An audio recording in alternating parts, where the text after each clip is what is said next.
Well, Slammin mentioned unions.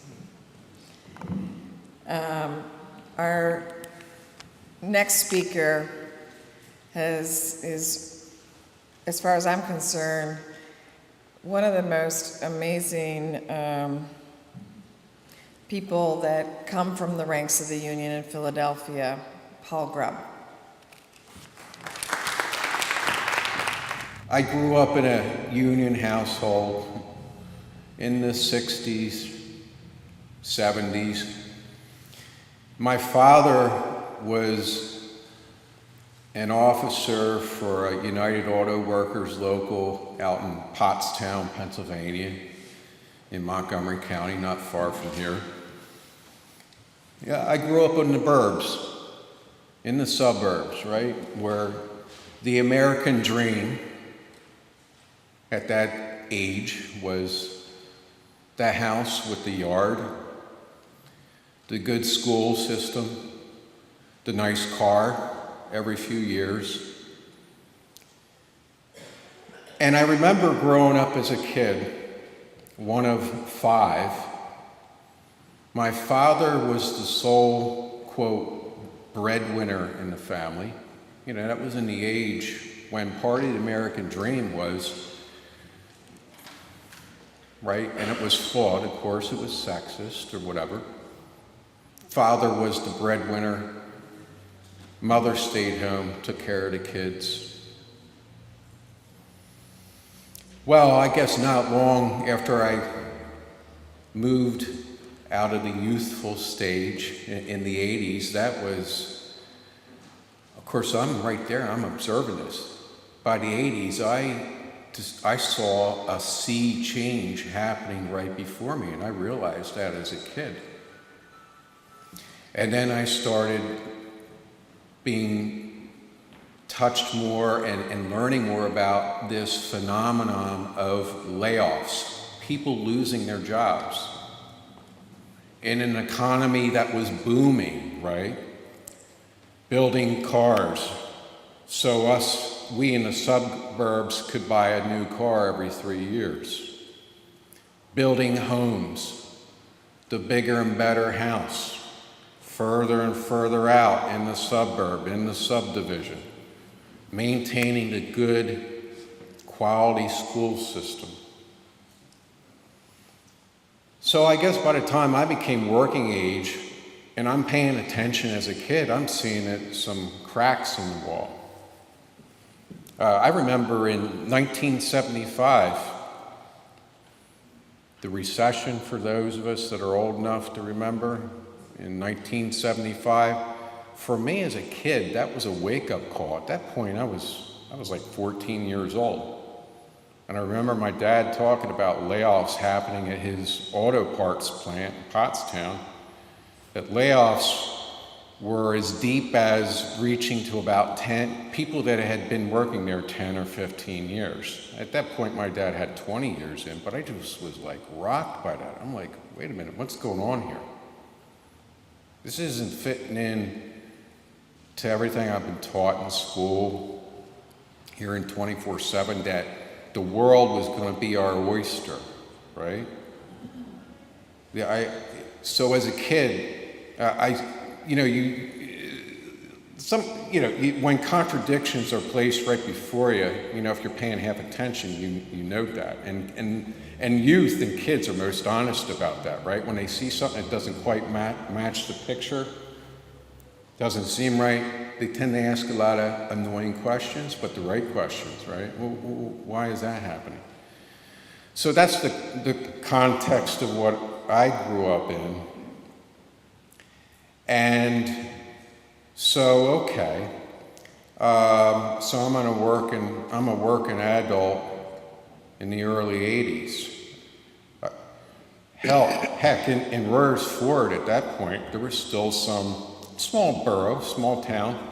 There were still manufacturing plants in that town, population 4,000, something like that. We had manufacturing plants all over Royersford, where people that lived in the borough, worked in the borough, had a good, decent job. By the mid-1980s, it was completely wiped out. The plants in Royersford wiped out. Okay, some of the plants in Pottstown still existed. Well, by the mid-90s, those plants, save for a handful, completely wiped out. So I started seeing things that I only saw when driving through Philadelphia, which even back in the day looked like a war zone, right? I mean, there's American Street, or the whole Kensington area where, heck, that started getting obliterated probably in the mid-50s, 60s, and definitely by the 70s. One of the folks on the jury who's not here now, Jim Moran, who was sitting up here earlier, worked at a plant in Philadelphia that had 5,000 employees in the mid-70s. That's a city within a city. Gone, completely wiped out, and that's just one tiny example. So, one looks at that and says, what's going on here? So, the news and the media and the talking heads make it sound like it's some sort of natural law of the universe, this evolutionary kind of thing. Things come and then they change and they just go away, like it's some law of nature. No, this is a system that's built by people, right? And can only be built by and propped up with the cooperation of the people. And things that no longer work for the people then start losing popular support, right? You don't want to keep working with something that's broken, right? At some point you say, let me throw that out and let me get the piece, the tool that works.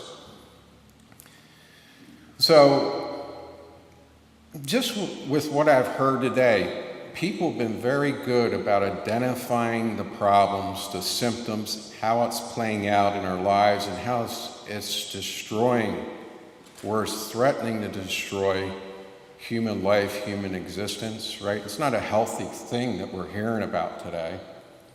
It's very dysfunctional and deadly. So I guess for me as a unionist, and I don't mean to sound condescending because it doesn't matter that I'm a unionist, we're all human beings, but it's about our ability to analyze what is going on here and know when we're being told something that doesn't make sense, we're allowed to say that it's BS, all right? And then figure out, well, what exactly is going on here? This is not a natural law of the universe, right? These are structures that people put together and are being propped up that just don't work anymore. So now we have things like the building of more prisons. Well, that's not an accident either. That's a conscious decision to build more prisons. Because you got to have some place to put all the people that you're going to arrest and imprison, right? Well, who are they arresting and imprisoning? Those that don't fit into the old structure anymore, right? If we no longer have jobs anymore, if Jim's plant is gone and 5,000 jobs just vaporized and disappeared, if Royersford, Pennsylvania doesn't have any manufacturing plants anymore, well, the people are still there, and in fact, our population is growing. Okay, so they build more prisons. So that should be a wake-up call to figure out those in power are looking to get us. The school system, and the young lady, I got to hand it to her, from Youth United for Change, I think she left. But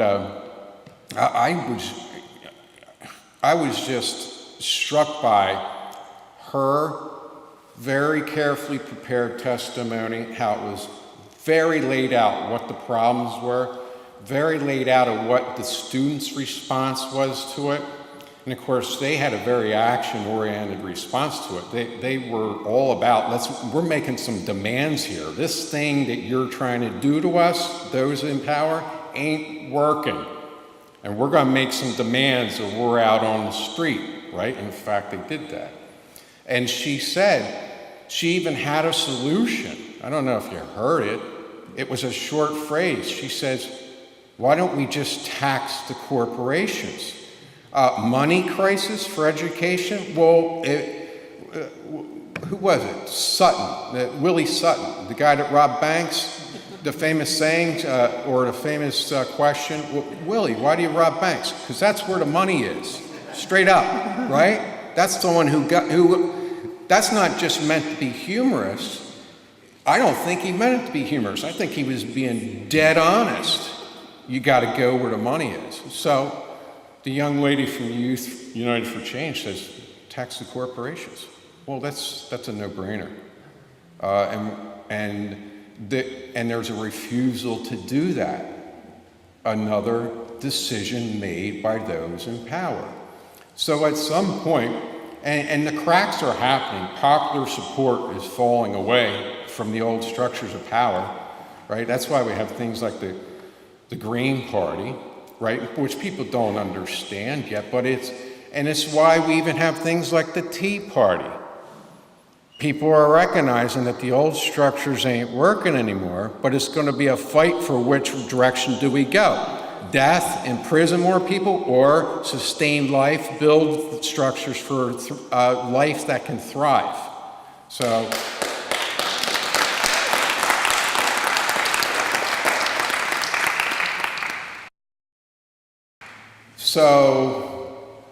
I don't know.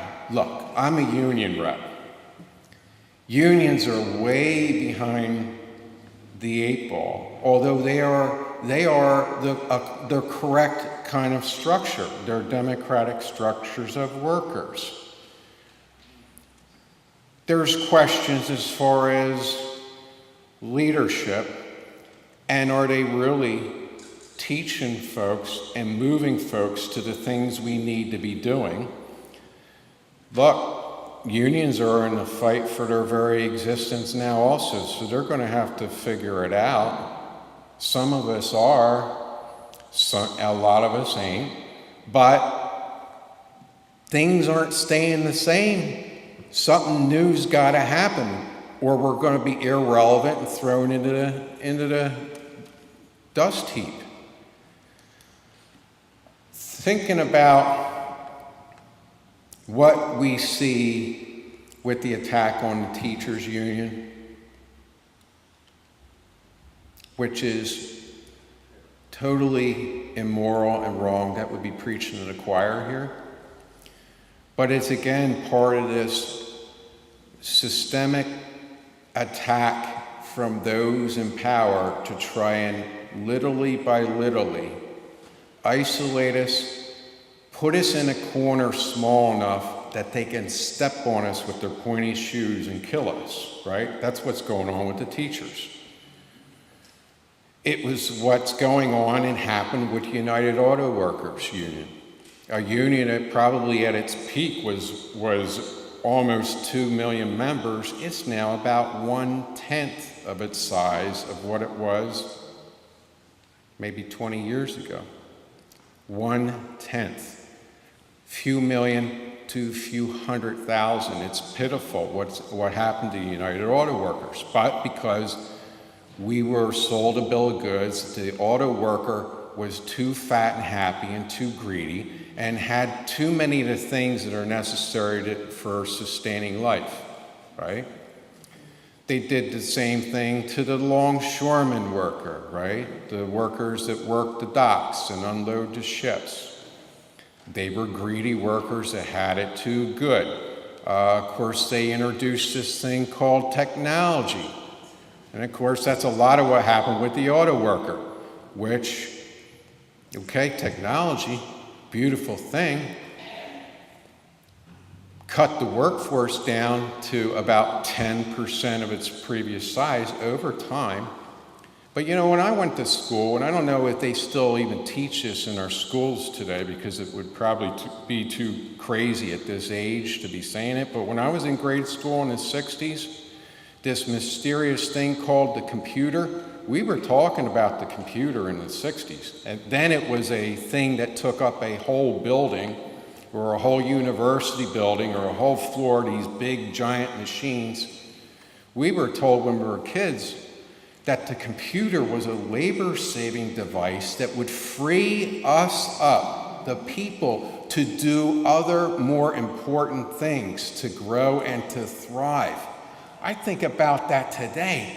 That was a revolutionary message coming from my elementary school teachers. But it was a given. We understood that it was something that was going to free us and make us more creative and have a better society. I stopped hearing that kind of talk about maybe 20, 30 years ago. The computer is now, and technology has enslaved us. Wait a minute, we need to go back to that original promise, which was the people's vision, but then the people's vision was taken over, hostile takeover, and corporatized, that now whatever exists must serve the corporation. The young lady had it right. We need to tax the corporations. And look at some point, we got to take over the corporations before they kill us. Okay? I'll stop there. That's enough for now, right? Okay.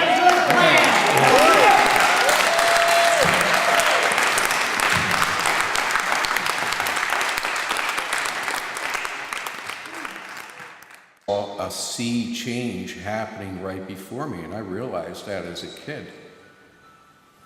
And then I started being touched more and learning more about this phenomenon of layoffs, people losing their jobs in an economy that was booming, right? Building cars, so we in the suburbs could buy a new car every 3 years. Building homes, the bigger and better house, further and further out in the suburb, My father was the sole, quote, breadwinner in the family. You know, that was in the age when part of the American dream was, right? And it was flawed, of course, it was sexist or whatever. Father was the breadwinner. Mother stayed home, took care of the kids. Well, I guess not long after I moved out of the youthful stage in the 80s, that was, of course, I'm right there, I'm observing this. By the 80s, I saw the vision, maintaining the good quality school system. So I guess by the time I became working age, and I'm paying attention as a kid, I'm seeing some cracks in the wall. I remember in 1975, the recession, for those of us that are old enough to remember, in 1975, for me as a kid, that was a wake-up call. At that point, I was like 14 years old. And I remember my dad talking about layoffs happening at his auto parts plant in Pottstown.